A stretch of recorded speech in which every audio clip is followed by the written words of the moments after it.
Give him your attention day and night. Gente, ela é de verdade, viu? Ela é viva. Parece que é uma boneca que tá vendendo aqui na loja. Ela é viva. Você é muito linda, Má. É a Mariana. Olha que princesa. Hoje ela tá aqui, ela tá parecendo aquelas bonecas que a gente compra no shopping, não tá? Gente, ela é uma princesa. Olha, ela fica quietinha. Olha aqui, eu não tô acreditando.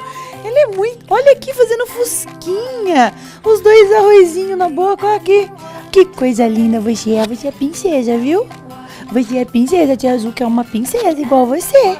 É. Você tá linda com essa roupa de batizado. Gente, hoje nós estamos mostrando a linha de batizado, né? Aqui na Unidune, dá até dó tirar o foco dela, né? Mas olha quantas opções. Aí nós temos femininos, masculinos, as mantas, os sapatinhos, né? A almofadinha com a oração do Santo Anjo, que ela é bem legal para dar no batizado. As faixinhas, ó, a Má, ela tá usando a faixinha de meia, tá vendo? Que assim é super legal, não prende a cabecinha do bebê.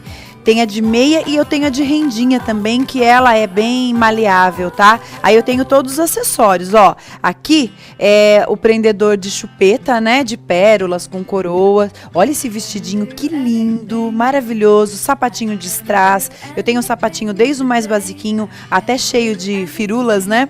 Para os meninos. E aqui as toalhinhas, Ju. Quero só mostrar as toalhinhas, né? Para batizado, ó, meu batizado. Porque é legal, né?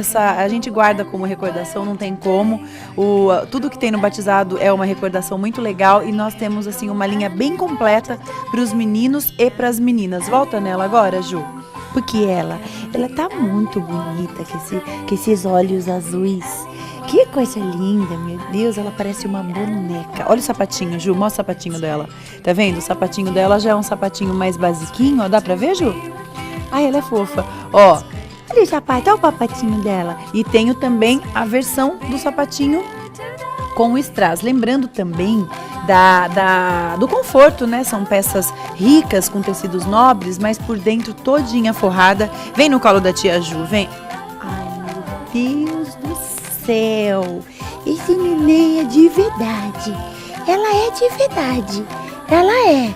Ah, eu não tenho mais nada pra falar. Desculpa, viu? Essa neném, ó, me calou. Que nome Dune.